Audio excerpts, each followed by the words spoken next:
Alright, this is an artist I've wanted to cover for a while, so glad to be finally doing it. What up, Reddit? It's Kendrick Lamar. So Kendrick Lamar is a rapper from Compton, California. He lived in a neighborhood full of gang violence and poverty. His dad was even a member of the Gangster Disciples.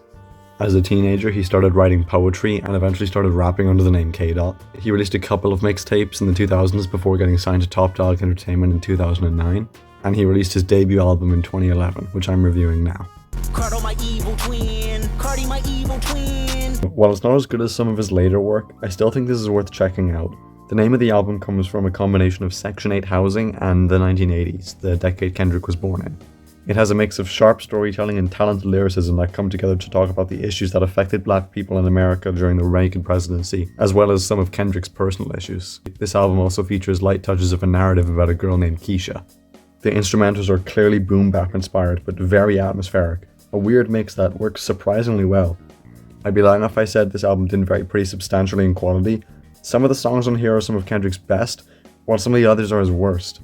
Notably, the song The Spiteful Chant that was originally track 9 off of this album was taken off of streaming services like Spotify about 5 years ago, most likely due to sample clearance issues. So if you want to get the full experience of Section 80, you'll have to find this song elsewhere. Which is worth doing, I think, because this is a pretty standout song, even if it's not going to make my best songs list. Speaking of which, one of the best songs on this album is ADHD. This song's really introspective and is one of the best songs that happens early on. I think it's track 3 or something. The vibey synths and vocals of the instrumental work with the lyrics really well, I think. On this song, Kendrick talks about the issues of drug addiction in his generation, especially when he was growing up, and it's definitely a standout track. It's one of the songs that people talk about on this album to this day. Another of the best songs is Keisha's song Her Pain. I think it's the best song off of this album. It features vivid and powerful imagery about the life of a young prostitute. The best part about this, in my opinion, is that Kendrick doesn't demonize the people that go down this life path, merely saying that it is a profession with consequences. Notably, it also seems to have been made to teach this lesson to Kendrick's little sister, which is very moving, I think.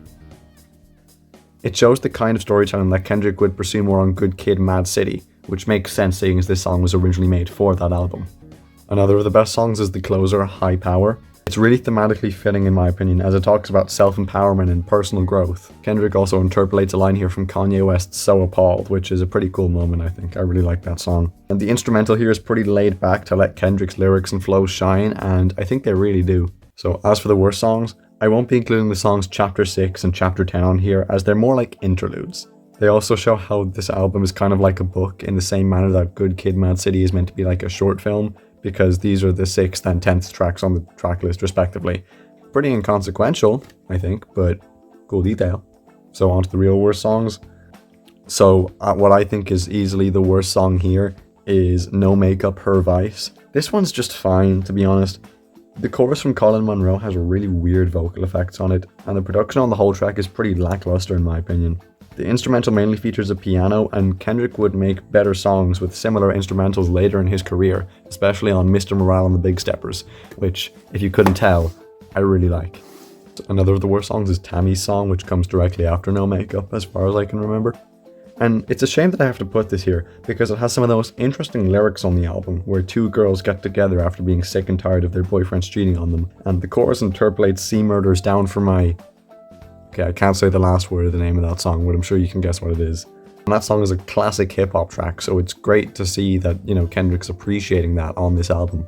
So, how could this be on the worst songs list, considering all the praise I've just given it? Honestly, it's because it feels like a bit of an interlude. Both because it's quite short, considering how interesting the concept is for the story being told with lyrics, as well as the instrumental feeling kind of underwhelming and not fully thought through, I guess. I think there could have been more done with it. Ironically enough, I think the instrumentals on Chapter 6 and Chapter 10, the actual interludes, are a lot more interesting. It's disappointing because this really could have made the best songs list were it a bit longer, and were it not for the really just underwhelming instrumental. As for the album cover, it's good, if a bit uninteresting. I like the touch of the Bible in the top right overshadowing the pills, ammo and jewellery. Pretty, obvious symbolism there. But I think Kendrick's other album covers have a lot more personality to them. So overall, I can't really recommend this if you haven't listened to Kendrick Lamar before, as he's made much better music since, and at times the quality of this album doesn't really do him as an artist justice. I think I'm going to give this 7.7 Ronald Reagans out of 10. And yeah, that's it. Right, bye.